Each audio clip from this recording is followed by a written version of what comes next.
OPs, I think, for both these teams. LeBlanc as well, notably.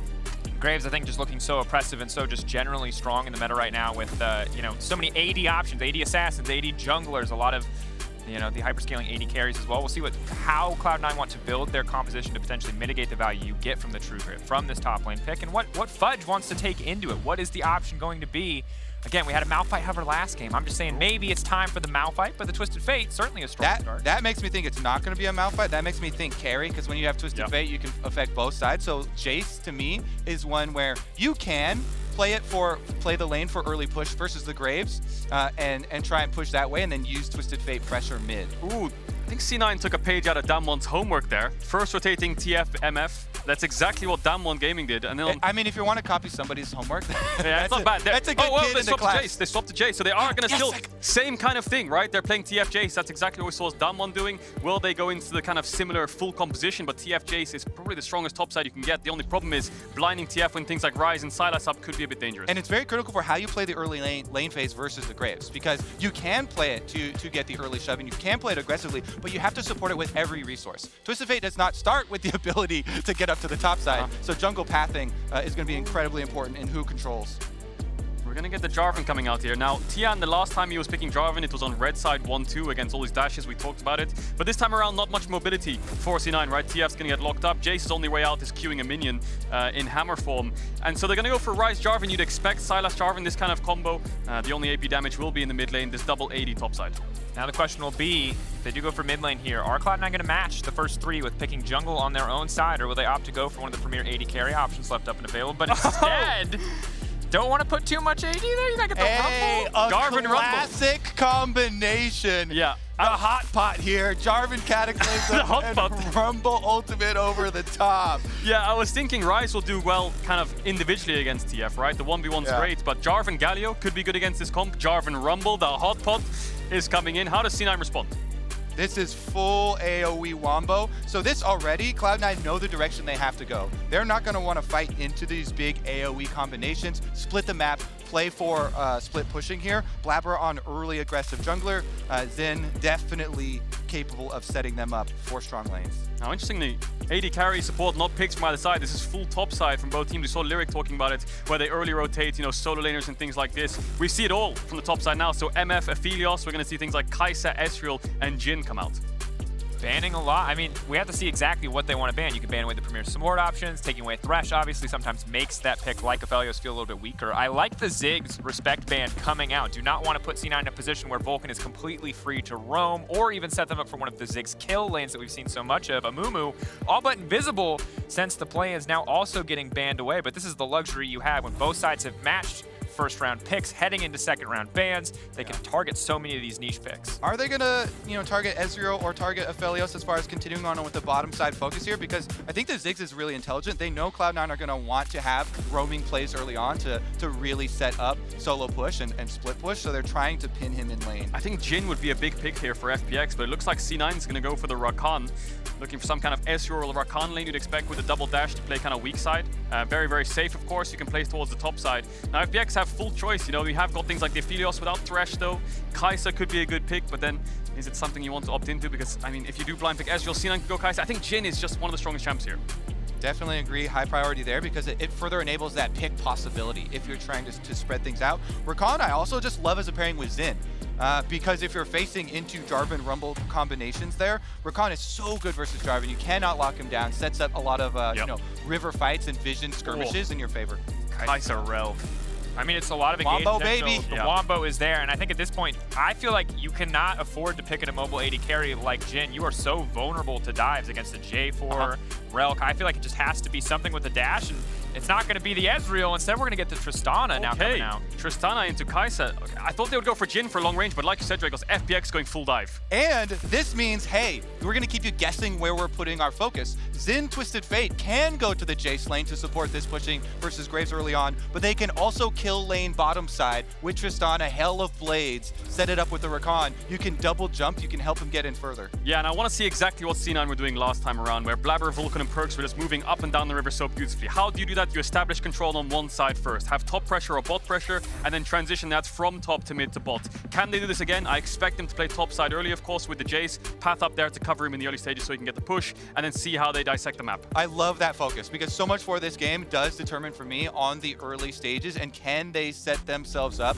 for the early pushing. The plays between jungle, between support, opening up control around, roaming from mid to the sides of the map is gonna be, step one. Do they find success there, or does it all come crashing down? Absolutely. And for Cloud9 and Cloud9 fans out there, this is the time to take a breath, to reset. This is not the previous game. This is not Wampa stomping. This is not super fed. You are back to 0. You have to work your way up to find this win. A loss means elimination. A win keeps hope alive for the rest of the day. Day 2 groups is really where the composure of the players on stage is measured and matters the most. These are the ones where you make or break your entire year. You've been playing, working through your region's league the entire year, and it builds up to, at sometimes, a single game, which means life or death in the tournament. Yeah, it was life or death last game, and it is here again. C9, are they going to go for some level 1 shenanigans? They weren't the one to pull the trigger. It was Rogue, and they were the ones able to punish it, but you talked about it, Kobe. Some kind of split map topside could be really beneficial for C9 here, because they can play weak side with their current bot lane. Tian is going to spot out Blaber, and the whole army of C9 moving into the top side. And the best way to do that, to split the map, is for a level 1. One of the best things that, the successful teams at this tournament have done thus far, namely Damwon and EDG, is rotating the cooldowns on their early trinket wards to track enemy jungles for a large portion of the early stages, removing that surprise factor from Tian. Damwon, that's how they've dominated him. They neutralized the first 3 gank attempts that he went for when he was on Jarvan last time. So 2 things I just want to note here. First of all, C9 ran topside and didn't place a ward, so they didn't actually get information as to where Tian is starting. The good thing is Blaber swapped the sweeper, and he can sweep out that bot side ward because he probably wants to path top, but as I say that, a lot is happening here. C9, maybe they were trying to bait some wards into their bot side jungle. Now they're faking some kind of invade, I wonder.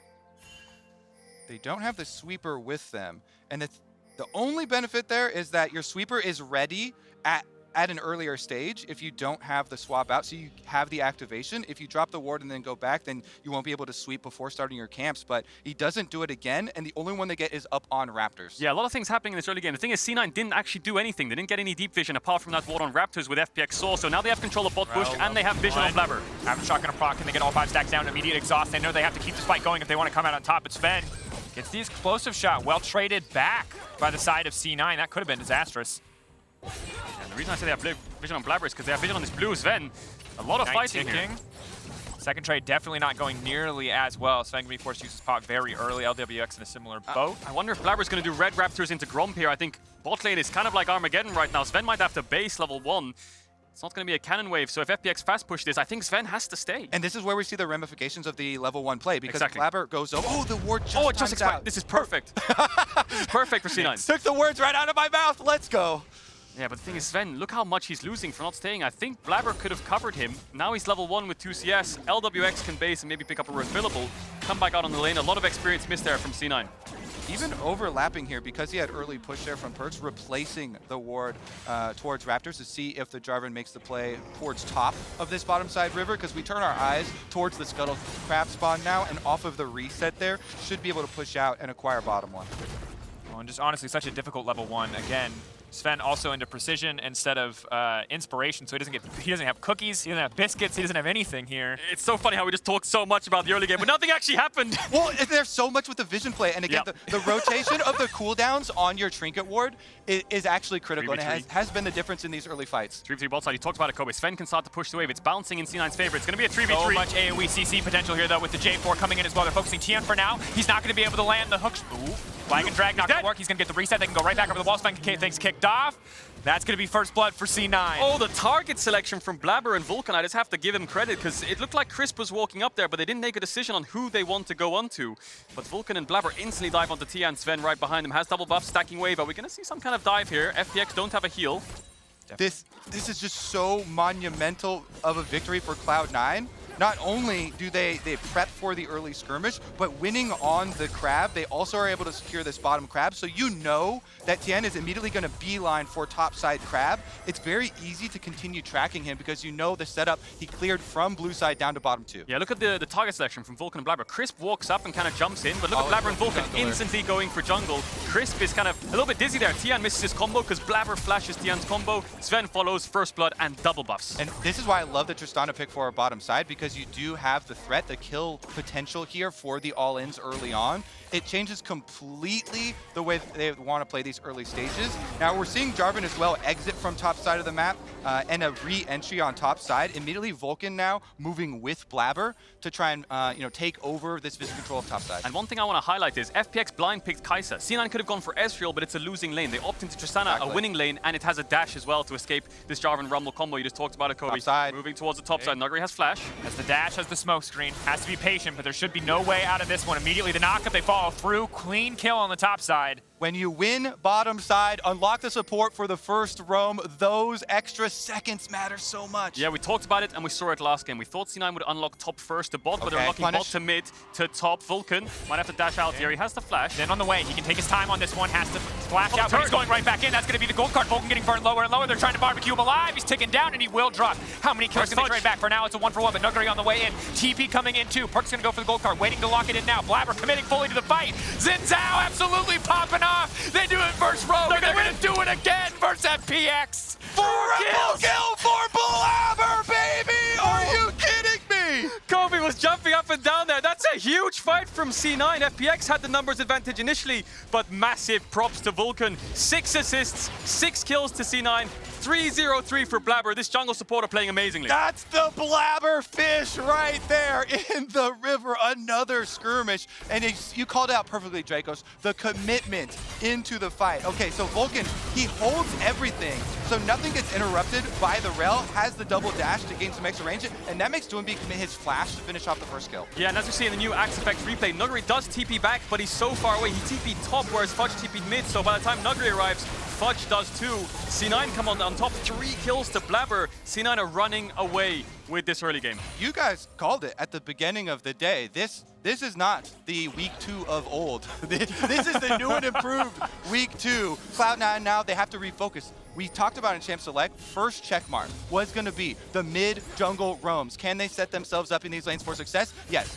Box is checked right there. So now you have to transition it to Twisted Fate ultimates here for Perkz. He's now level 6 off of the experience from that early skirmish. If you open up the vision control around mid lane, then you get to hover to either side of the map, and it makes both side lanes of FPX have to respect these roams. So you get so much pressure just off of denying vision and threatening even the use of that ult. Clean, controlled snowball, similar to what we saw last game. I think the big difference this time around is FPX have the Rumble, they have the Jarvan, they have some easy ways to set up kills, to set up picks. So Cloud9 have to keep giving respect to FPX as they try to push this lead forward. I think this is where you need to focus, because Doinb, the classic for his Rumble is the Predator Rumble. So he likes to roam around. But if you keep him pinned under tower and you have mid-jungle roam again for that vision to support Perkz, then you get first move. Yeah, C9 own the bot side of the map right now. Vulcan and Blaber pairing up. Look at that pink they have on the Raptors, so deep in the enemy jungle. They can control bot side as much as they want. So now you have to think, FPX, what do you want to do right now? Well, Tian probably has to play towards top side. He's getting level 6, Fudge has no flash. They can use their ultimates to kind of chain CC him down. So Blaber smartly decides, okay, I'll match top side. Perkz has ult anyway, so he can come to the play first, and he has mid push. So Blaber could catch Nuguri off guard here. Oh, and a level 5 Jarvan is just honestly not that menacing. Blaber moving up, level 6, going to zone Nuguri away. He will spot him out, but he's going to delete the control ward pretty handily. Perkz has to be careful here. Tian and Doinb, obviously a lot of burst damage as long as the flag and drag connects, but Perkz still confident enough to step forward here. So many resources from Cloud9 invested in opening up the vision control through both sides of mid lane through the river. This sets them up for taking objectives without being contested by the combination that has big wombo combos. You know, they don't even get to go into the river because there's that threat of that pick. So C9 will be able to get it without any bloodshed. And let's talk about the wombo combo right there, the scaling of it. Jarvan Rumble doesn't scale that great. 3-4 items, it starts to fall off. This is a mid-game Dragon, Herald, kind of neutral objective orientated comp to fight around with the amount of AoE you've got. If they're on the back foot up until 25-30 minutes, their comp slowly starts to lose its pressure. That's why I like that you called out the flash cooldown for Fudge, because the top side of the map is where you want to use your combinations on these targets that don't have flashes to get out of it. And Fudge plays the wave accordingly with the support of the extra vision through River. They're able to push it out and they don't have to deal with that opening. C9 have Herald now, so what they're going to do is Blaber's probably going to clear out Krugs, base, clear his bot side jungle, Herald bot for Zven, maybe use a TF ult kind of dive and get Drake for themselves. So FPX, the problem is after having lost that early fight on top side, their options have run out. Now they're level 6, but C9's flashes are starting to come up. The only thing they can really do now is cross map top. And that's a critical point, because if they do give up the bottom side, then you're also giving over. Not only should be side lane pressure with all the extra tower damage to, with the Rift Herald for Cloud9, but if you take away that early dragon, the thing that FPX want to force you to group up on so they can use their wombo combo, the draw just is not there. Absolutely the case. And I think now for C9, it's just about keeping a cool head and staying focused on the goal in front of you as Vulcan may fish for this pick onto Chris. Chris, of course, still has the dash out, but he's going to flash first. TF ult coming in. He's going to go over. Blast Cone. Is it going to come out? He is going to manage to make it out to safety. Well played by Chris to get into the animation as the stun came in. Yeah, he saw so many wards being dropped there. A pink, a normal ward just to try and stop him from hitting the Blast Cone. He does get out. So TF ult used there, so that does relieve a little bit of pressure on the map for FPX, but C9 still have the setup. Look at the deep vision in FPX's bot side jungle. 2 pinks and a ward. They see absolutely everything. And by process of elimination, if Tian's not there, he's topside. Exactly. They've done so much with their early investment into vision. Now is when you actually get paid off for that. And because there's no teleports coming from the side of FPX, there's no surprise factor here for the attempt. I also have to say, going in, Ignite now taking down Blaber on the way forward. Chris trying to body block, but Lwx already going to get set to fall. Blaber now going forward. He's ready for the re-engage. Sven still wants to go forward for the one, but the Q comes out. He miscalculates. The Cathian Rain finds the kill back. They're at least going to get 1 kill onto Chris. Perkz off to the side, though. Doinb does a ton of damage. They have to be careful. Lwx now firing in. He goes golden, but Vulcan now has to run his way in. Is his entrance going to do it? Tian getting ready to come over the wall, waiting for the ulti to fall away. Immediate ult, flag and drag comes through as well, but they've stopped him from going in. Tian has overstayed his welcome. He's taking down Red Smite going away. Blaber manages to get it back. It's a messy exchange. Red buff, Red Smite, they get the kill. I think Vulcan leveled up there luckily at the end somewhere to get the ultimate, to get the Perkz just in time to save him. Blaber has 5 kills on Xin Zhao right now, 11 minutes in, and he has a Gore Drinker in these bot fights. And that means you do get that dragon. They force the fight on bottom side. They get their kill. They critically don't give over the bounty that is on Blaber, even though Zven does go down with the extra last auto there. They were trying to get 2 for 1. It's a little bit of a greedy, trying to leave the 1 kill for Zven to pick up and chase down the support, but in the end, they still get the objective and the extra money. Oh, so much happening in that early bot fight. Perkz was running through the enemy jungle. Doinb was chasing him all the way to bot, and so much happening. It started off with Zven dying in the 1v1. And again, since they've got Cryo mid, you see on the mini-map, Perkz is moving down, so you just force it with your jungle here. This is the point where Blaber doesn't stay by Zven to help him chase down. Yeah, he's going under turret, so they thought he might be able to have it, and the Q cooldown coming up that quickly means Kaisa actually does have the burst, but they still get a massive victory there. Yeah, and Blaber still has Herald, so where is he going to use it? TP top here from Perkz to zone away Nuguri. I don't think there's going to be much to happen. Just getting down a couple tower plates, trying to get more gold in the back pocket of C9. Keep in mind, no towers have gone down yet, so a lot of standing gold up and available for the next 2 minutes if C9 can really push these individual advantages. I think Perkz realized he can't enter bot right now. He has no flash, no stopwatch, and there's a Jarvan Rumble hitting his bot tier 1, so if he even tries to step up in that lane, he's going to get engaged on. Being mid does nothing, so let's just force away the enemy top and actually cross-map here. Bot trades for top trade, Perkz is going to base. He is going to lose out on creeps, but it does get Fudge ahead on this chase. And look, because they use Herald, they can rotate everyone towards mid quicker, so you gain a little 30-second advantage there by getting first tower bonus, as well as this move into the jungle. From mid to top here, they have control of map. They're playing on 2 lanes. I think that's going to be tier 2 as well. Tier 2 charges from Herald are so valuable because of the extra money that was moved into it. Local gold split by both split pushers there. 5k gold advantage, 13 minutes into the game. Tower plating hasn't even fallen yet.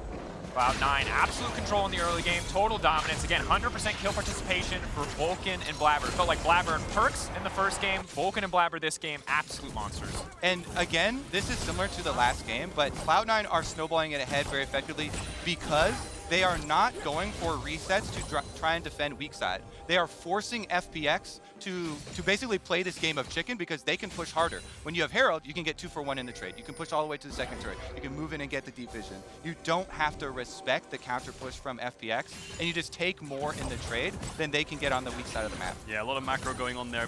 C9 winning out, but now it's going into a 1-3-1 scenario where Perkz has ultimate, but he is level 9 and he is behind as an individual into Nuguri and into Doinb.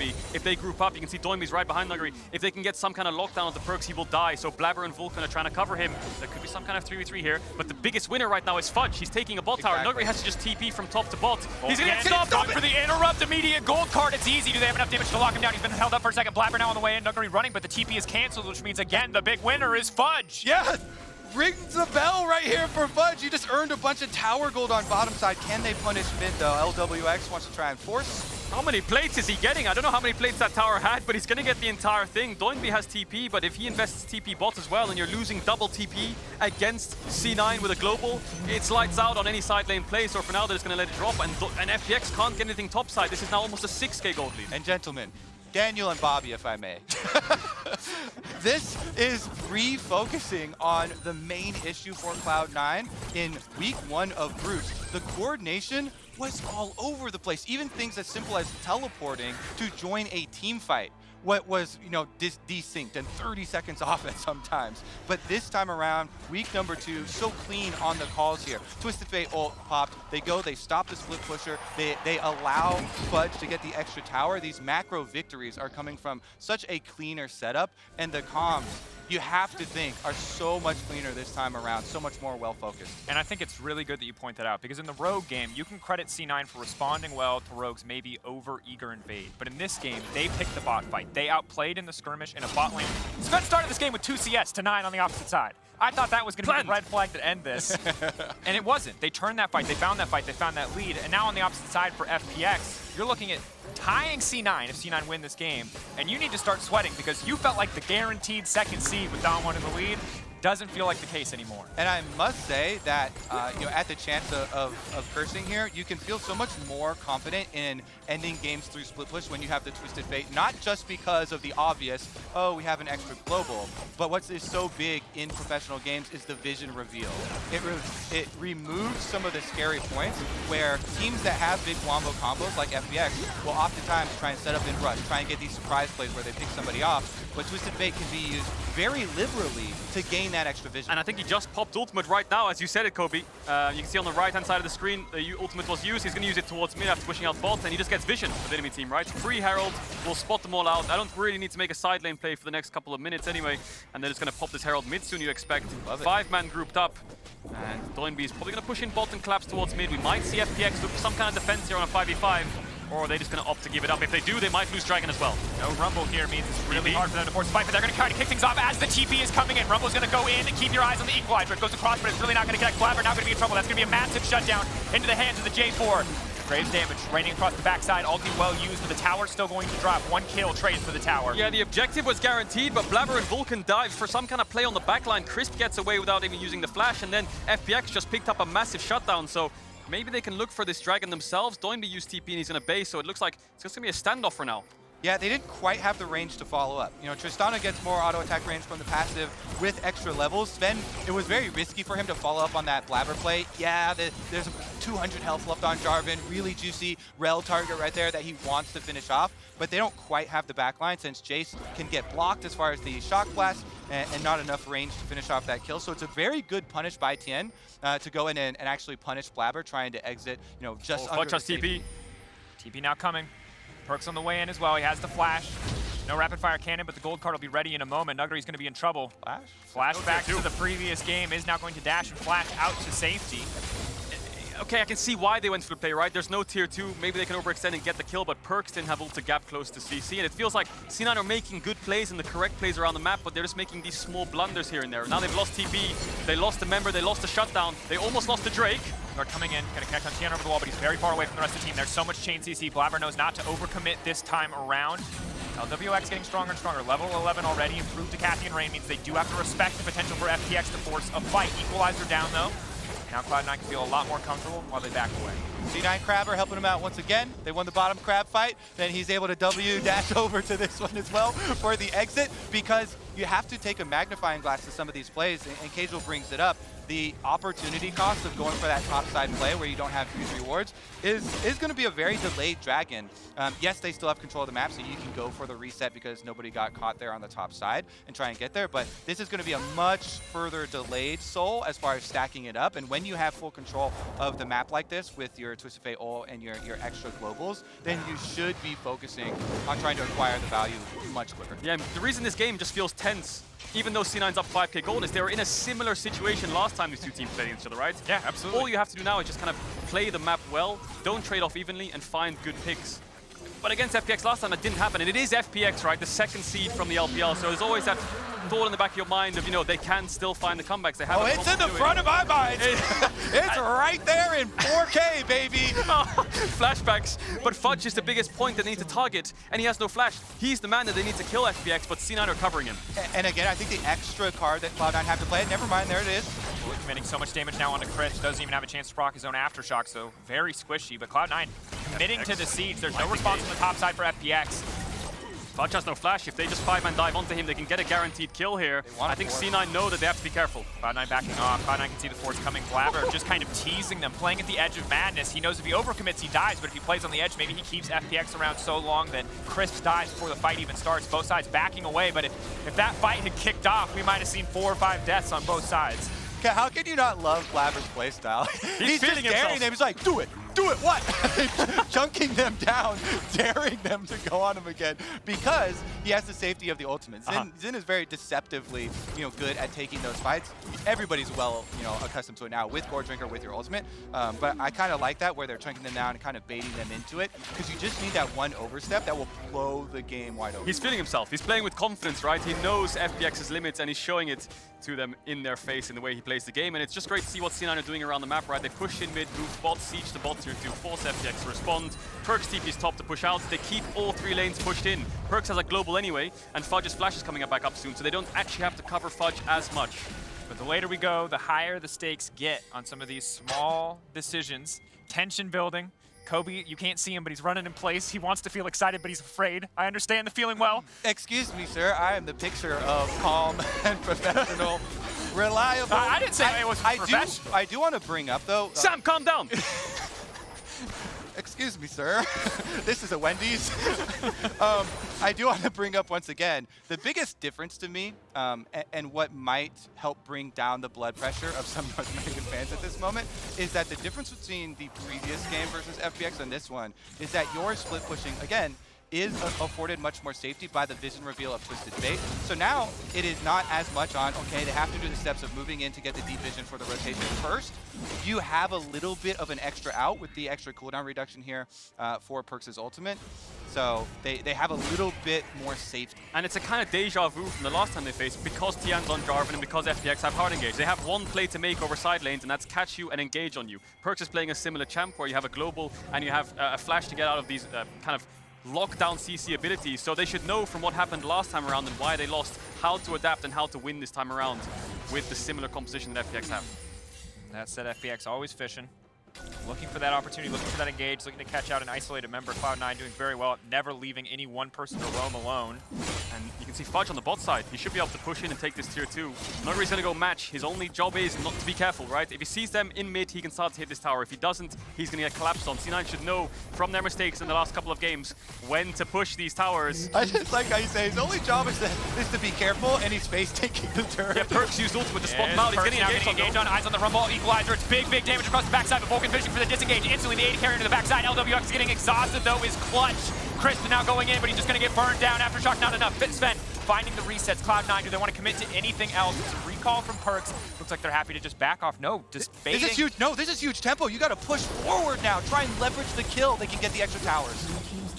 Breaking down tier 2. Massive for C9. Again, FPX look for an opportunity. Again, FPX go for the wombo combo, but again, it does not pan out. C9 holding on to a 7k gold lead. And I just love when games like this are played well. when you have the very clear, distinct, different playstyles of the champions locked in, you know, first 3 champions, as we talked about in Champ Select, we could already tell FPX going for a big wombo. They need to play off the synergies. They need to find those big fights and use the Rumble Jarvan early, but Cloud9 have to split the map. So much depends on the early you know, support and jungle finding success, and when you find that success, being able to then play it out into the split push effectively like this is key. Yeah, and Perkz, just like you said, Kobe, is using the ultimate to spot out FPX. He uses ult here to push out top and move towards mid, while Fudge is hitting bots here too, and FPX are getting tired of it. They're playing against the same comp Damwon was playing, TF Jayce, and they're pulling them around the map, and FPX are having none of it. They go for the engage, but it's just so scattered. Tian first, Crisp afterwards, Lwx in the middle, diving in, getting exhausted. And FPX need to find a way to break these side lanes pushing in non-stop from C9. Small things too, like Perkz has been playing with ice in his veins. He's held his flash so late in so many of these skirmishes that he's baiting more and more FPX members in, and that has been turned around by C9 members. So even though he's not got any of the last hits, any of the kills, he's doing quite a good job. C9's comp is all about globals and side lanes and single target damage. If they do drop the ball and they do get engaged on and lose Nash, they are really going to struggle. But as long as they keep their lead, they should be okay. Tian. Ultimate coming in, and Tian wants to commit to the play. That's going to be jungler down. He finally fell. Blaber's like daring him again, charges in, forces on him, and he's had enough, so he tries to force it on Cloud9. Huge punishment. The rest of FPX are staring at each other as the Dragon and the Baron slip through their fingers. Where's our jungler? Yeah, Tian called Blaber's buff, but now that's going to be Infernal Soul point for C9. He wasn't bluffing. He's got his whole team He wasn't bluffing. He behind him. had double aces, and now they're going to lose Nashor, I expect, as well, because 10 seconds on Tian, and Tian has been struggling so much this tournament. The Viego play was good because it's comfort, but from the finals in these mid-early ganks to now the World Championship, Tian is really struggling. Vulcan on the backside, they see the engage, they see the potential to get the fight kicked off. Cloud9 kicking things off, Blaber immediately to the backside, using the ulti. Doinb can't do any damage to this Xin. Chris trying to do what he can to disengage, but now Perkz ulting in, gold card onto Lwx. Zven, blood in the water, he can smell it, that's a double. He's ready to jump up below, he's ready to fish for the triple. Can he find it? Nuguri next on the list, again, that's gonna be 3. Zven still alive, leaping out to safety. Gold card comes in, Doinb from downtown, manages to snipe him away. Tian, though, getting cut down. C9 can turn right back to the Baron. Jungle freaking diff right here. They're gonna both be down for this one. Blaber will finish up the Baron. Cloud9 own Summoner's Rift. Yeah, 5 kills for 1. Only Zven drops. They're going to get a Baron. They're on Infernal Soul point. The scaling is in their favor, and they have full control of this game.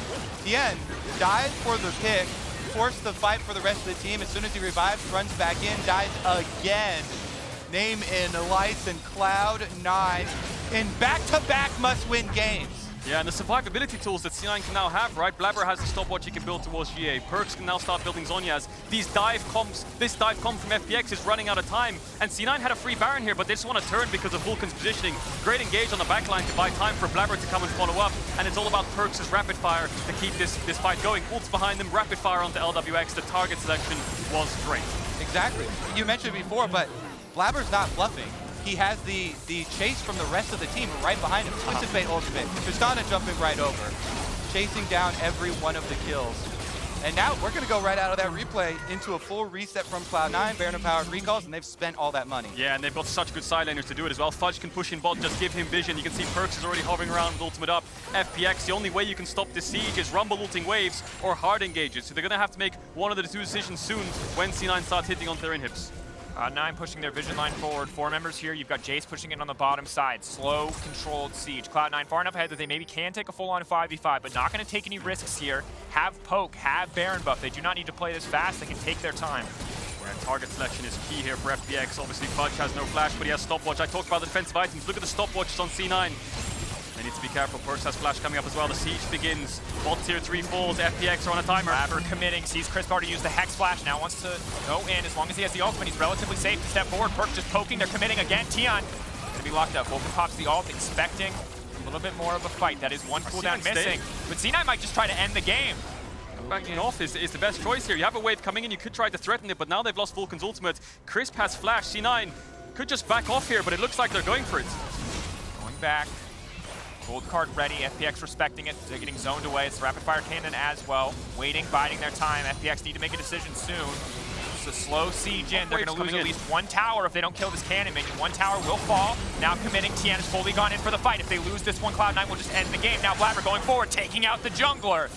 Backing off, turning back to the top side. Cloud9 again, not overcommitting, not diving the towers, moving up to the top side, ready to keep this siege going. Yeah, FPX have no engage left, only Crisp really, because Tian's dead. The only follow-up is Doinb's ultimate. Crisp has to find some kind of fight. Now Vulcan going in, that's enemy support taken down. Lwx off to the side, isolated, gold carded, locked up. C9, eyes on the prize, eyes on the Nexus, eyes on making it out of groups. They started the day 0-3, a win over Rogue, a win over FPX, the miracle in their sights. North America will not be ignored. They will not be trifled with. They will not be denied. This time around, they get the win over FPX. C9's hopes of getting out are alive. These two games have been amazing to see. What did they have for breakfast? What did they scrim with yesterday? They're playing like a completely different team today. So clean, so well coordinated. Success in the early game, snowballed in back-to-back games. Cloud9 are simply on fire. You're seeing, I think, the best parts of C9 come out in these games. You know, the ability to snowball, the ability to move across the map. You talked about it, just surfing through every single lane and then respecting what FPX can do, not making those same throws that they did in week 1. They have always had the capabilities for these high highs. The ceiling at the very top in MSI, taking games off Damwon, off RNG, taking games off the best teams in the world. And here is the critical point where they're doing it in crunch time. Yeah, and now you look forward to possible tiebreakers, a lot of scenarios. Yeah, and I think the important thing from these two games, which is just such a positive for Cloud9 going forwards, yes, they won, of course, but there was never a moment where you thought Rogue or FPX were actually turning the tides. That whole game, since the top fights, or C9 winning out against FPX, were in full control of the entire map, always winning out on trades. Oh, it's going to be a long day. This is what it looks like when you play so aggressively and with that confidence being rewarded and followed up with strong macro play from ahead. It's really nice to actually see those mistakes or those openings not being given over to the opponents. Absolutely. And now we're at the position where there are 8 remaining scenarios for how the games can go for the rest of the day. It's getting closer and closer, but they have 1-1 against FPX. They have 1-1 against Rogue. So things are looking good. If it comes to a tiebreaker, they will get a tiebreaker. And that's, I'm trying. Tiebreaker. Wait, what is NA's win rate in tiebreakers? No, don't it's talk pretty low. Okay, we'll say that. North America, you could be happy right now. We'll talk about everything else later in the day. Every second counts, and thanks to the reliable Cisco network, Cloud9 collapsed right in time to secure a triple kill for Blaber. Yeah, well, this was on the top side fight. Vulcan was there to respond. Fudge's TP was great, and it was all from Vulcan's turn. I love it too, because some people will, panic and try and dash out on Rakan, but he waits for both CCs to hit, then flashes, returns for the knockup, sets his teammates up to actually get the kills. And I think I love about their composition too. So you have Xin and Rakan going in, immediately delete the enemy jungler. And again, Crisp and Tian burn their cooldowns, and then Blaber just gets to run wild. What does Rell do without her cooldowns? What does Jarvan do without his cooldowns? Absolutely nothing. Boom! Done! Conquer stacked up, and one of the best things about Xin, compared to champions like Jarvan, you can easily either flash or dodge the abilities from Jarvan, and all of a sudden your skirmish is just terrible compared to Xin. Meanwhile there, especially with the setup from Vulcan,